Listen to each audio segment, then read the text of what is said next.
Bismillahirrahmanirrahim. Alhamdulillahirabbil alamin wassalatu wassalamu ala al-mab'uuts rahmatan lil alamin nabiyina Muhammadin wa ala alihi wa sahbihi wa man tabi'ahum bi ihsanin ila yaumiddin, amma ba'd. Alhamdulillah, kita masih melanjutkan pelajaran kita dalam mempelajari Al-Arba'in An-Nawawiyah, 42 hadits yang dirangkum oleh Imam An-Nawawi rahimahullah. Masih dalam awal-awal kitab. Kemarin kita sudah selesaikan hadits yang keempat ya.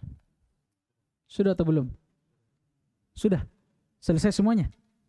Baik, alhamdulillah. Berarti hari ini kita store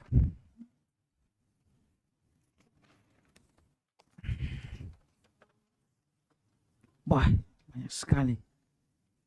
Berapa nama ini? 1, 2, 3. Berapa nama ini?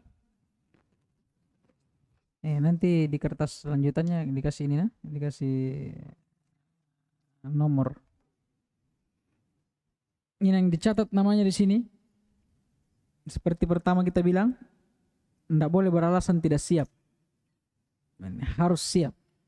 Apalagi Arba'in Nawawi ini satu hadis biasa 3 hari kita ambil. 3 hari itu 2 pekan. Lamanya itu 2 pekan. Belum lagi kalau ada daurah. Tidak ada alasan lagi. Baik.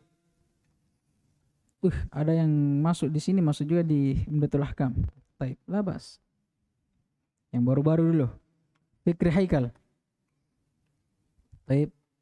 Iman Syah.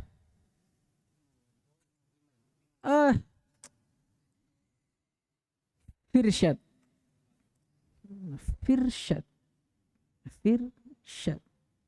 Apa maknanya? Masya Allah. Aksa. Faiz. Arsyad. Di sini semua kalian. Ada yang catat nama dari sini?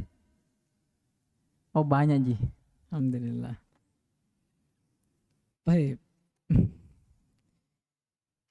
Fikri Haikal dulu. Pada tadi orangnya? Bismillah. Siap Ji?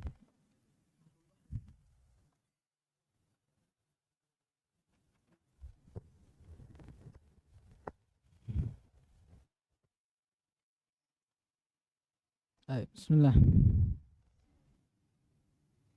Ya, pikiran tuh mau menyetor. Ya? Oh, mau keluar ini? Tes. Ya.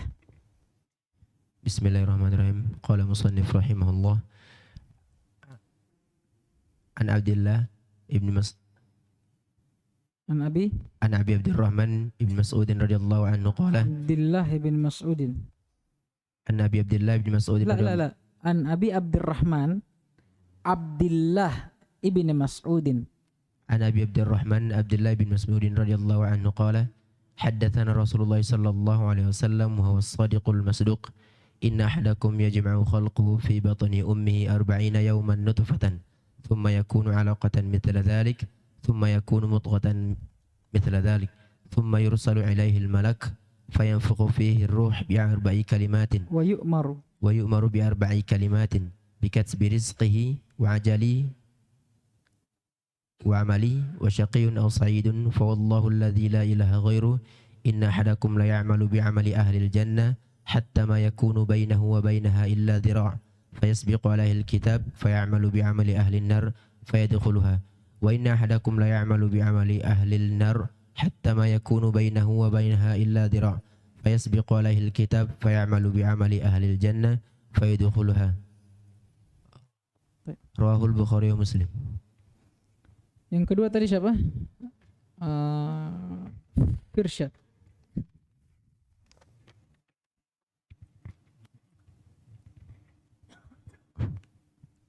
بسم الله الرحمن الرحيم. قال المصنف رحمه الله تعالى: الحديث الرابع عن أبي عبد الرحمن عبد الله بن مسعود رضي الله تعالى عنه قال: حدثنا رسول الله صلى الله عليه وسلم وهو الصادق المصدوق إن أحدكم يجمع خلقه في بطن أمه 40 يوما نطفة ثم يكون علقة مثل ذلك مضغة مثل ذلك ثم يرسل إليه الملك فينفخ فيه الروح ويؤمر ب4 كلمات بكتب رزقه وأجله وعمله وشقي أو سعيد فوالله الذي لا إله غيره إن أحدكم ليعمل بعمل أهل الجنة حتى ما يكون بينه وبينها إلا ذراع فيسبق عليه الكتاب فيعمل بعمل أهل النار فيدخلها وإن أحدكم ليعمل بعمل أهل النار حتى ما يكون بينه وبينها إلا ذراع فيسبق عليه الكتاب فيعمل بعمل أهل الجنة فيدخلها رواه البخاري. Masya Allah. Yang ketiga, aksa. Bismillahirrahmanirrahim. Aksun. Beh, namanya antum ini terbalik. Aks. Mungkin aksa dia mau. Baik.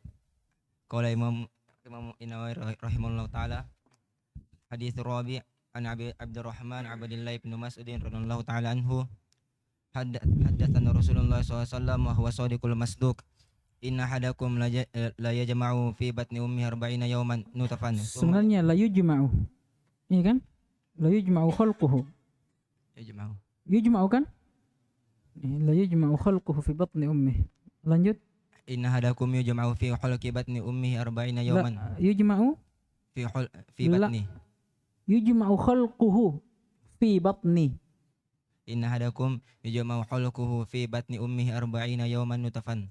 Thumma yakunu 'alaqatan mithla dhalik, thumma yakunu mudghatan mithla dhalik, thumma yursalu ilaihi al-malak fayanfukhu fihi ar-ruh wa yu'maru bi arba'i kalimatin bi katbi rizqihi wa ajalihi wa 'amalihi wa syaqiyyun aw sa'idun. Fawalladzi la ilaha ghairu inna ahadakum la ya'malu bi 'amali ahli al-jannah hatta ma yakunu bainahu wa bainaha illa dhira' fayasbiqu 'alaihi al-kitab fay'amalu bi 'amali ahli an-nar fayadkhuluha. Wa inna ahadakum la ya'malu bi 'amali ahli an-nar hatta ma yakunu bainahu wa bainaha illa dhira' fayasbiqu 'alaihi al-kitab fay'amalu bi 'amali ahli al-jannah fayadkhuluha. Rawahul Bukhari wa Muslim. Baik. Jadi memang jangan bingung ya, itu yang fa wallahi alladzi la ilaha ghairu, ada yang tanpa lafzul jalalah. Sebagian cetakan fa walladzi, ada pakai fa wallahi alladzi, ada fa walladzi. Jadi sama saja. Tapi terakhir enggak, masih ada Faiz. Bismillah. Bismillah. Qala musannif rahimahullah taala an Abi Abdurrahman Abdullah ibn Mas'ud radhiyallahu taala anhu qala haddatsana Rasulullah sallallahu alaihi wasallam wa huwa shadiqul masduq inna ahadakum yajma'u khalquhu fi batni ummihi 40 yawman nutfah thumma yakunu 'alaqatan mithla dhalik thumma yakunu yursalu thumma yakunu 'alaqatan mithla dhalik thumma yakunu mudghatan mithla dhalik thumma yakunu thumma yursalu ilaihi malaku fa yanfukhu fihi ruh wa yu'maru bi arba'i kalimat bikatbi rizqihi wa ajalihi wa amalihi wa syaqiyyun aw sa'idun fawallahi alladzi la ilaha illa ghairuh inna ahadakum la ya'malu bi 'amali ahli al-jannah hatta ma yakuna bainahu wa bainaha illa dhira' fa yasbiqu 'alaihi al-kitab wa ya'malu bi 'amali ahli an-nar fa yadkhuluha wa inna ahadakum ahadakum la ya'malu bi 'amali ahli an-nar hatta ahli an-nar hatta wa inna ahadakum la ya'malu bi 'amali ahli an-nar hatta ma yakuna bainahu wa bainaha illa dhira' fa yasbiqu 'alaihi al-kitab wa ya'malu fayamalu bi amali ahli al-jannah fa yadkhuluha. Masyaallah. Rawahu Bukhari wa Muslim. Baik, terakhir. Siapa yang terakhir? Arsyad. Siapa Arsyad ini? Antum. Terakhir antum nanti. Ada siapa namanya antum sini? Enggak ada. Bismillahirrahmanirrahim. Ahsanallahu ilaikum. Qala al-Imam an-Nawawi rahimahullahu ta'ala al-hadits ar-rabi' an Abi Abdurrahman Abdullah bin Mas'ud radhiyallahu anhu qala haddatsana Rasulullah sallallahu alaihi wasallam wa huwa as-sadiqul masduq inna ahadakum yujma'u khalquhu fi batni ummihi 40 yawman nutfah thumma yakunu 'alaqatan mithla dhalik thumma yakunu mudghatan mithla dhalik thumma yursalu ilayhi al-malak fayanfukhu fihi ruh wa yu'maru bi arba'i kalimat bi katbi rizqihi wa ajalihi wa 'amalihi wa syaqiyyun aw sa'id. فوالذي لا إله غيره إن أحدكم لا يعمل بعمل أهل الجنة حتى ما يكون بينه وبينها إلا ذراع فيسبق عليه الكتاب فيعمل بعمل أهل النار فيدخلها وإن أحدكم لا يعمل بعمل أهل النار حتى ما يكون بينه وبينها إلا ذراع فيسبق عليه الكتاب فيعمل بعمل أهل الجنة فيدخلها رواه البخاري ومسلم. Masyaallah, barakallahu fikum. Siapa nama tak? Abdul Khalik.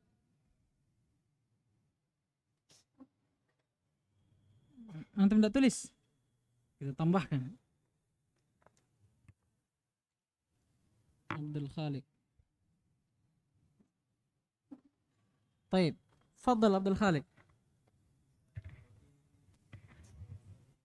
Ya, baik. Langsung nih. Hah? Besar suara tak? Atau pakai mic? Ya, bismillah.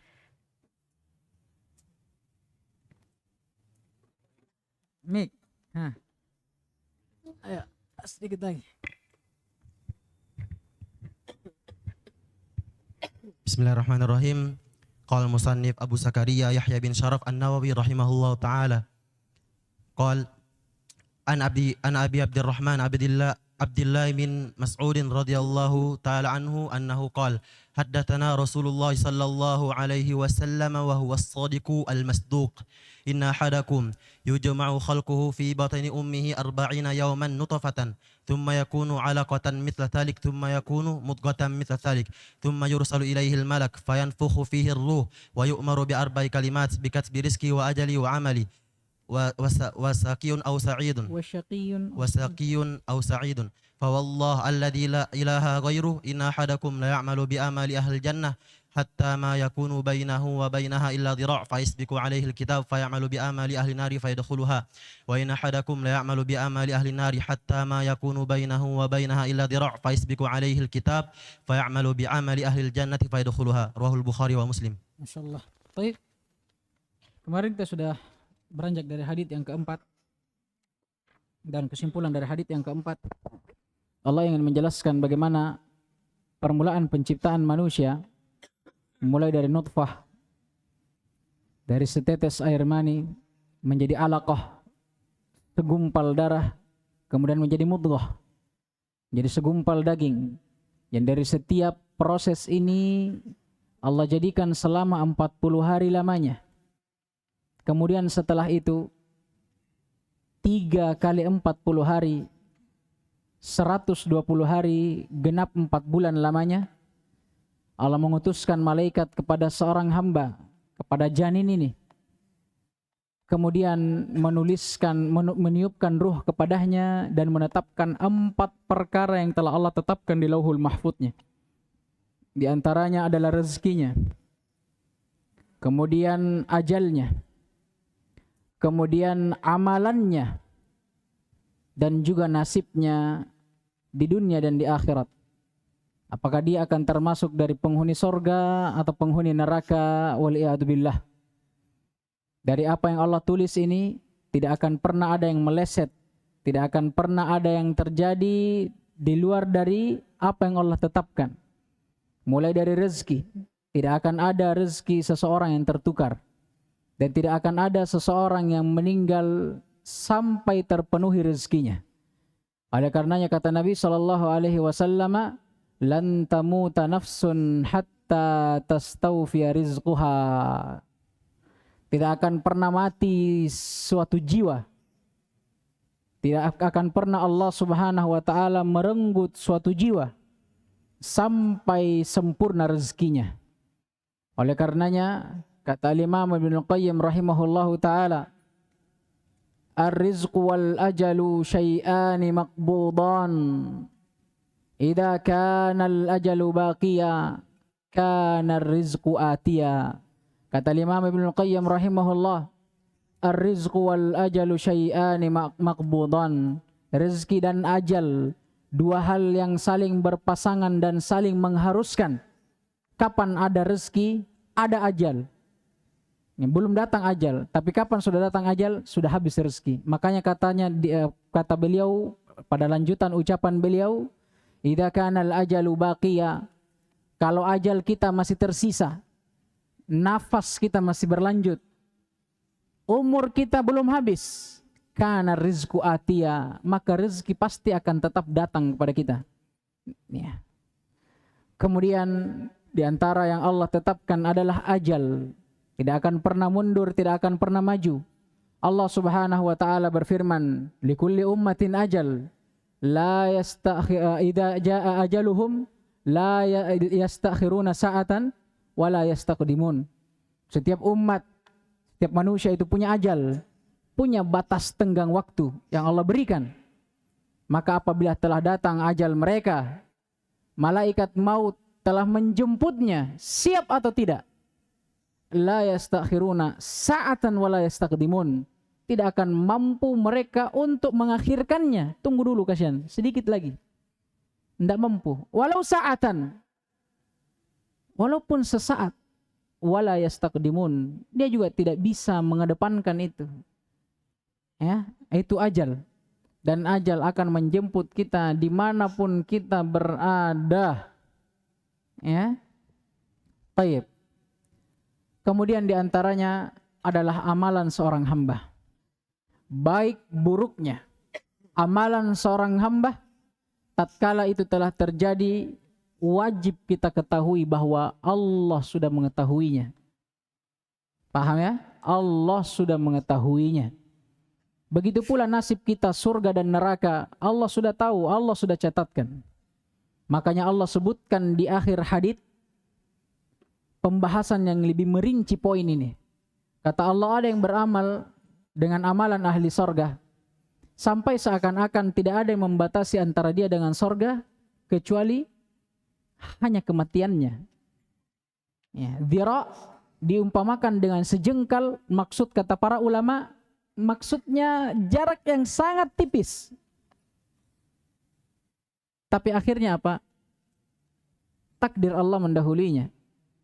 Akhirnya dengan dia menempuh sebab menjalankan amalan ahli neraka, setelah sebelumnya dia beramal dengan amalan ahli sorga, dia pun menjadi ahli neraka. Waliyadzubillah. Dan begitu sebaliknya.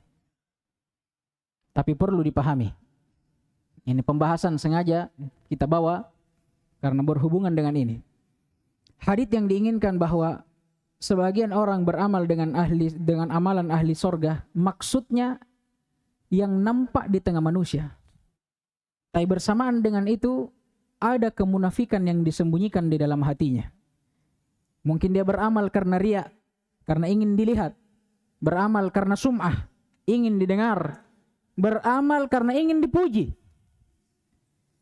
Maka karena kebusukan yang disembunyikan dalam hatinya berupa kemunafikan, inilah yang menghantarkan dia, inilah sebab yang dia tempuh, yang menjadikan dia menutup akhir hayatnya dengan amalan ahli neraka waliyadzubillah. Karena amalan yang selama ini dia lakukan, amalan yang tidak ikhlas kepada Allah. Dia beramal hanya karena dia berada di depan manusia, tapi Allah bongkar hakikat itu di akhir hidupnya. Allah jadikan kemunafikan dalam hatinya yang menjadi sebab amalan yang dia lakukan bukannya mengantarkan dia ke surga, tapi menghantarkan dia ke dalam neraka dan menutup usianya dengan amalan ahli neraka waliyadzubillah. Dan begitu sebaliknya. Ada orang-orang yang beramal dengan amalan ahli neraka, maksudnya yang nampak di depan manusia, tapi ternyata di dalam hatinya masih ada ketakutan kepada Allah. Rasa takut kepada Allah akan adabnya dan khawatir atas dosanya bahwa Allah akan menghisapnya. Karena rasa takut ini yang bercokol di dalam hatinya, Allah tahu, karena Allahu aliman khabir. Dan Allah ar-Rahmanir Rahim, bahkan Arhamur Rahimin, yang paling merahmati. Karena rahmat Allah, Allah tahu bagaimanapun maksiat hambanya ini, masih ada rasa takut dalam hatinya. Allah ampuni dia dan menjadikan rasa takut itu yang menjadi sebab menghantarkan dia menutup usianya dengan amalan ahli surga. Ya, paham ini? Paham ji? Ya, jadi bukan berarti Allah Subhanahu wa taala memaksa seorang hamba untuk bermaksiat. Bukan. Hati-hati dengan pemahaman seperti ini. Tapi hamba itu sendiri yang menempuh sebabnya. Iya, Allah Subhanahu wa taala akan memudahkan seorang hamba tergantung dengan sebab yang dia lakukan. Makanya kata Nabi SAW tatkala ada sahabat yang bertanya kepada beliau, untuk apa kita beramal? Kalau kita sudah tahu semua ketetapan di tangan Allah. Kata Nabi SAW, i'malu fa inna kulla wahidin minkum muyassarun lima khuliqalah. Beramallah kalian. Karena sungguh setiap dari kalian itu akan dimudahkan kepada apa yang dia ditakdirkan untuknya. Maksudnya apa? Sebab yang kita lakukan itu akan sesuai dengan balasan. Antum tanam jagung, tidak mungkin beras yang tumbuh. Begitu pula antum tanam beras, tidak mungkin kelapa yang tumbuh. Apa yang antum tanam, itu yang antum akan panen. Maksudnya, sebab apa yang antum lakukan, itu yang antum dapatkan. Kalau sebabnya ketaatan, dapat pahala dan sorga. Kalau sebabnya kemaksiatan, dosa, kezaliman, balasannya adalah dosa dan neraka. Paham gini? Jangan sekali-sekali kita berpendapat bahwa apa yang kita lakukan ini, kalau memang sudah ketetapan Allah, berarti kita dipaksa. Wal'iyadzubillah. Ini kalam, ucapan yang busuk dan menjijikkan. Orang-orang yang memahami ini, hanya orang-orang apa? Jabriyah. Yang merasa bahwa setiap perbuatannya dipaksa oleh Allah. Baik itu perbuatan baik atau maksiat. Wal'iyadzubillah. Paham ini? Paham? Tidak boleh juga kita berpendapat seperti orang-orang Qadariyah. Kebalikannya Jabriyah. Dia bilang, kalau menurut saya Allah tidak mengetahui sesuatu kecuali setelah kita lakukan. Luar biasa. Ya, menjijikkannya ini perkataan. Ya. Nah, ini orang-orang Qadariyah. Dan ini salah. Keliru. Sesat dan menyesatkan. Melainkan Allah Subhanahu wa ta'ala itu mengetahui segala sesuatu. Kata Nabi SAW, Inna Allah qad kataba maqadir al-khalaiq qabla an yakhluqa as-samawati wal ard bi 50,000 sanah. Sungguh Allah Subhanahu wa ta'ala telah menuliskan, menetapkan takdir makhluk seluruhnya 50.000 tahun sebelum Allah menciptakan langit dan bumi. Dan tidak ada yang Allah tetapkan kecuali diawali dengan apa? Dengan ilmu Allah. Allah tahu. Ya, jadi keliru ya. Tidak boleh kita katakan seperti itu. Jadi paham gini? Paham. Ini akan lebih lanjut kalian pelajari di pelajaran akidah. Tentang kudrah dan masyiah. Bukan tempatnya di sini. Ya, kita hanya menyinggung saja apa yang diinginkan dalam hadits. Jadi itu ikhwas kalian. Ya, ingat. Apa yang kita lakukan, itu yang akan kita peroleh. Ya, apa yang kita lakukan, itulah yang akan kita peroleh. Baik. Sekarang kita masuk ke dalam hadits yang kelima. Kata beliau, al-hadits al-khamis, hadits yang kelima.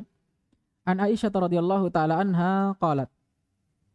Dari Aisyah radhiyallahu taala anha, beliau pernah berkata, qala Rasulullah sallallahu alaihi wasallam, bahwasanya Rasulullah sallallahu alaihi wasallam pernah bersabda, Man ahdatha fi amrina hada ma laysa minhu fahuwa raddun. Barang siapa yang mengada-ngadakan sesuatu yang baru di dalam perkara kami ini, di dalam agama maksudnya, perkara ibadah, maka yang tidak datang darinya, dari Nabi SAW, fahuwa raddun. Maka perkara yang baru itu raddun, kata para ulama mardudun, ditolak. Rawahul Bukhari wa Muslim, diriwayatkan oleh Imam Bukhari dan Muslim di dalam sahihnya. Wa fi riwayatin li Muslimin, untuk riwayat Imam Muslim lafadznya berbeda. Yarhamukallah. Untuk riwayat Imam Muslim lafadznya berbeda. Kata Nabi SAW, man amila amalan laisa alaihi amruna fahuwa raddun. Barang siapa yang beramal.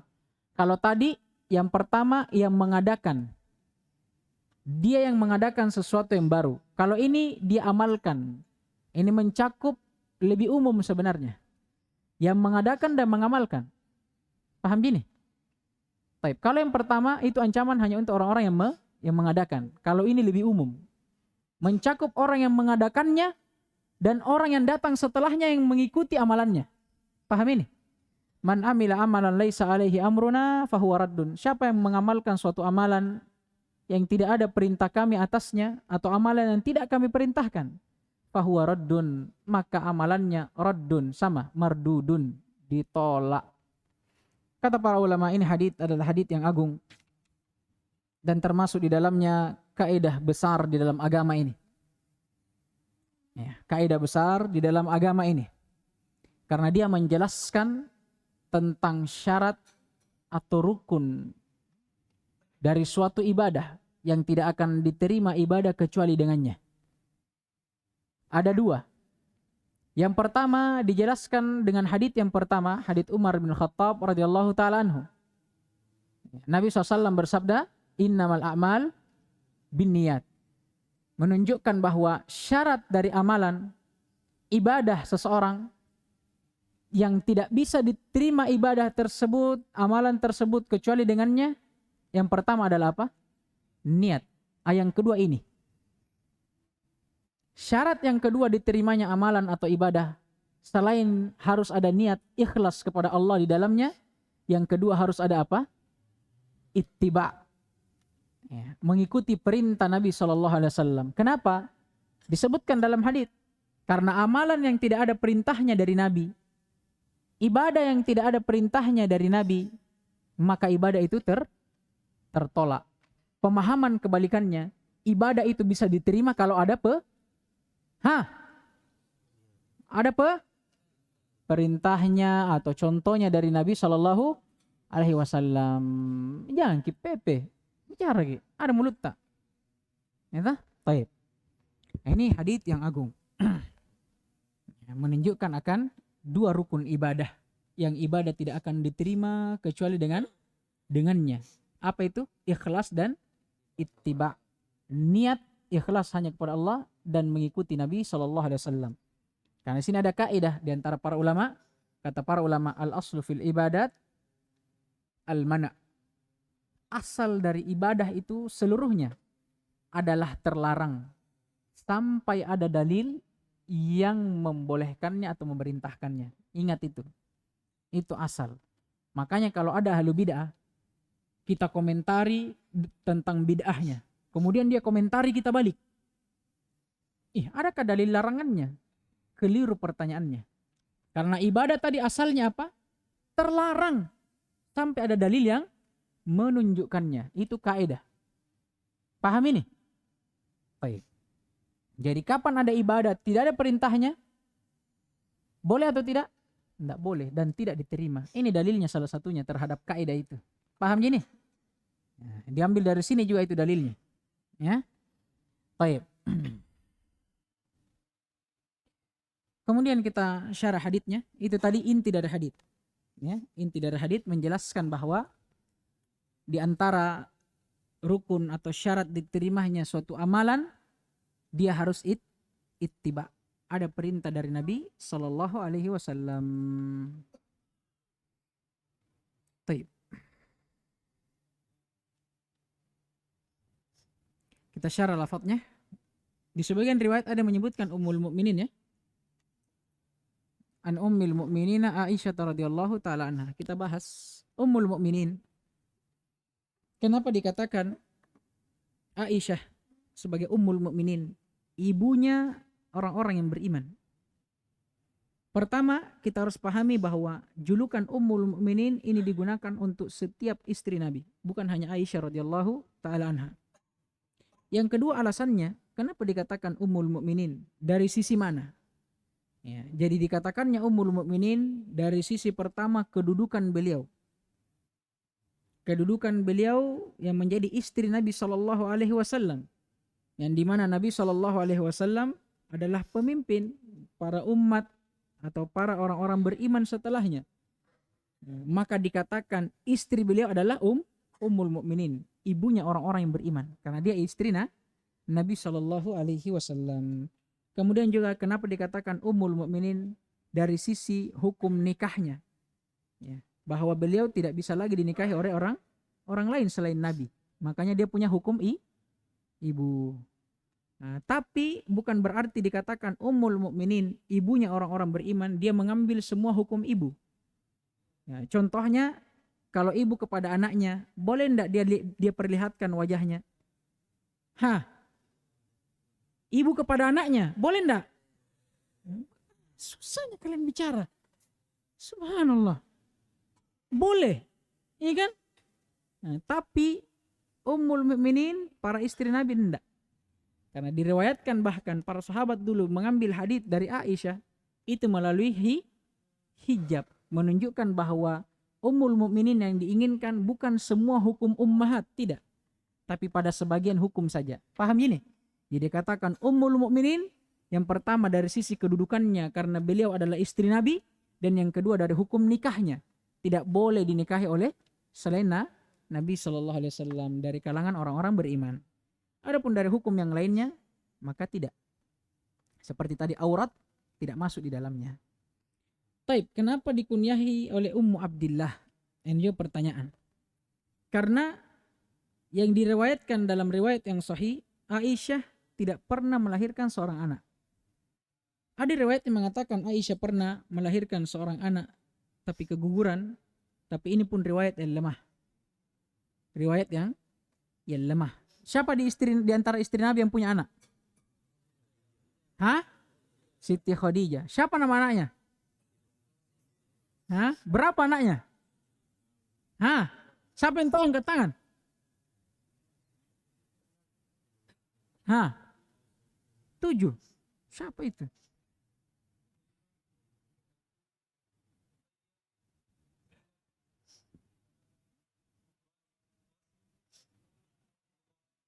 Alhamdulillah. Ada yang lain? 6. Sebut.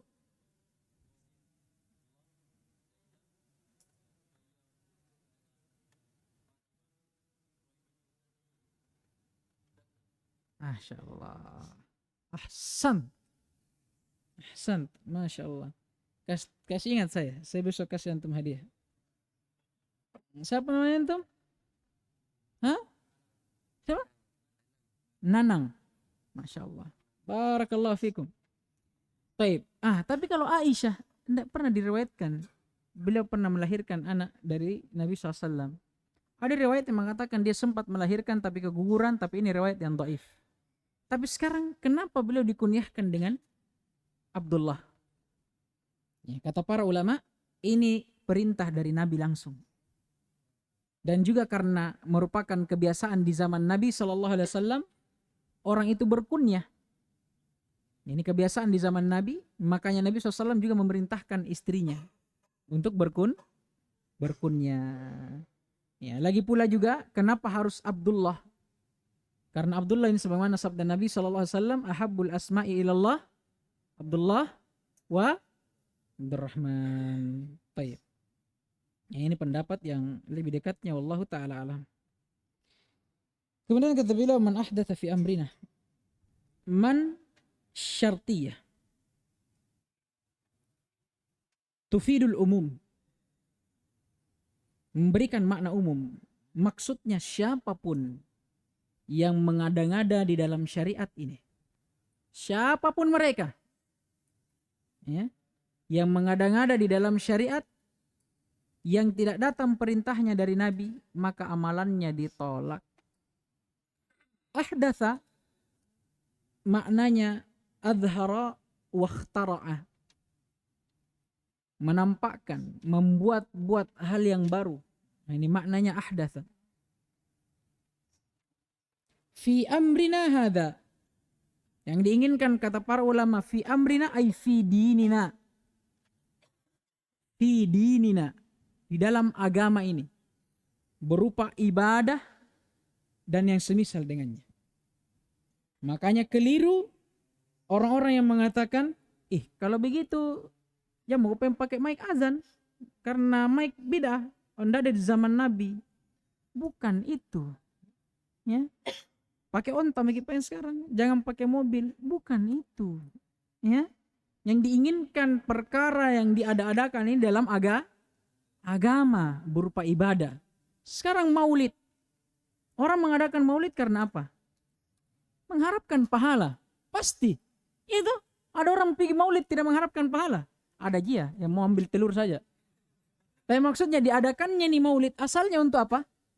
Kan mengharapkan pahala dari Allah Subhanahu wa taala. Dan sesuatu yang diharapkan pahala di dalamnya ibadah. Ini yang tidak boleh diada-adakan. Kalau mikrofon misalnya, atau misalnya apalagi namanya mobil, nih semisal dengannya, ini bukan dari perkara agama. Lagi pula di dalamnya terdapat maslahat, kebutuhan umat di dalamnya, ada manfaat. Yang manfaat ini tidak ada yang melarangnya. Paham gini? Jadi yang diinginkan dengan larangan mengadakan sesuatu yang baru itu pada agama, ibadah terkhususnya. Tidak boleh lagi ada mengatakan, oh berarti mic bid'ah, ya, amplifier bid'ah semua. Semuanya bid'ah yang tidak ada di zaman Nabi. Ya, tidak boleh, itu bukan pemahaman yang keliru. Baik. Kemudian kata beliau, ma laysa minhu. Maksudnya ma laysa sabitan fihi minhu. Apa yang tidak sabit, tidak datang, tidak tetap dari perintah Nabi sallallahu alaihi wasallam. Fahuwa raddun. Pada lafaz ini para ulama berselisih. Ada yang mengatakan fahuwa raddun, maka dia tertolak. Yang diinginkan dengannya apa? Amalannya. Amalannya tertolak, tidak diterima di sisi Allah. Ada yang mengatakan itu. Kemudian ada juga yang mengatakan bahwa fahuwa raddun, yang diinginkan dengannya apa? Orangnya. Orang yang melakukannya tertolak. Maksudnya tidak termasuk dari ahlus sunnah wal jamaah. Paham gini? Baik. Maksudnya dia termasuk dari ahli bid'ah. Dan kedua maknanya benar. Karena orang yang melakukan bid'ah bukan hanya amalannya yang tertolak di sisi Allah, tapi juga tidak dianggap sebagai ahlus sunnah. Coba lihat hadits yang menjelaskan tentang umat Nabi atau keadaan umat Nabi tatkala Nabi menunggu para umatnya di telaga beliau. Tatkala datang sekelompok dari umat Nabi dihalangi oleh malaikat. Nabi bertanya kenapa? Malaikat menjelaskan bahwa umat ini sepeninggalmu wahai Nabi, dia membuat perkara-perkara yang baru. Perhatikan. Jadi bukan hanya perbuatannya yang ditolak, tapi orangnya juga ditolak, dikeluarkan dari ahli sunnah. Tapi ingat ya, ini kita menjelaskan hukumnya, bukan memvonis orang. Bedakan ya, hukum ijmal, hukum secara global, dan hukum muayyan kepada orang tertentu. Ya. Kalau kita punya hak ini dalam hukum ijmal, kita katakan secara global, siapa yang melakukan bid'ah, perbuatannya ditolak dan orangnya keluar dari ahlus sunnah. Tapi untuk mengatakan fulan bin fulan ahlul bid'ah, hati-hati. Tidak ada kewajiban kita di situ, bukan rananya kita di situ. Paham ini? Jadi yang dimaksud di sini hukumul ijmali, hukum secara global. Paham ini? Bukan hukum muayyan. Ini dengar baik-baik. Ya, paham? Kalau orang kita lihat sujud di kuburan misalnya, atau berdoa di kuburan, jelas ini menghadap kuburan lagi. Kuburannya pas di kiblat lagi, berdoa. Apa yang kita katakan? Siapa yang berdoa di kuburan musyrik, syirik akbar, bisa keluar dari agama. Tapi apakah boleh saya mengatakan fulan bin fulan ini yang berdoa sekarang ini musyrik, keluar dari agama? Boleh tidak saya katakan? Tidak boleh. Itu hukum muayyan namanya. Tidak boleh. Kenapa? Karena kalau hukum muayyan, kata para ulama, ada namanya syurut wa mawani, syarat dan penghalang. Boleh jadi orang yang berdoa di kuburan tadi jahil, kebetulannya saja dia menghadap kiblat dan di kiblat ada kuburan. Kita kan tidak tahu. Paham ini? Mungkin ada penghalangnya. Mungkin dia jahil juga, belum sampai kepadanya ilmu. Tidak boleh kita vonis.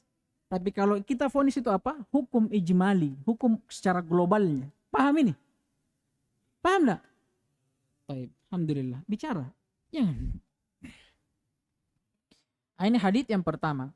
Ancaman untuk orang-orang yang buat perkara baru di dalam agama ini. Maka perkara yang dia buat berupa amalan akan ditolak. Ya. Untuk hadits riwayat Muslim, lafadznya lebih umum karena dia katakan mayyamal atau man amilah. Siapa yang mengamalkan sesuatu yang tidak ada perintahnya. Baik orang yang mengamalkan ini sekaligus dia yang membuat perkara baru itu, atau memang dia hanya mengamalkan, bukan dia yang buat, tapi dia ikut-ikutan. Paham ini? Jadi dia mencakup dua. Orang yang membuat pertama kali perkara baru itu dan mengamalkannya, dan juga mencakup orang yang datang setelahnya. Walaupun bukan dia yang membuat perkara itu, tapi dia ikut kepada orang sebelumnya. Paham ini? Nah, kata beliau sama. Fahuwa raddun, tertolak juga amalannya. Toy.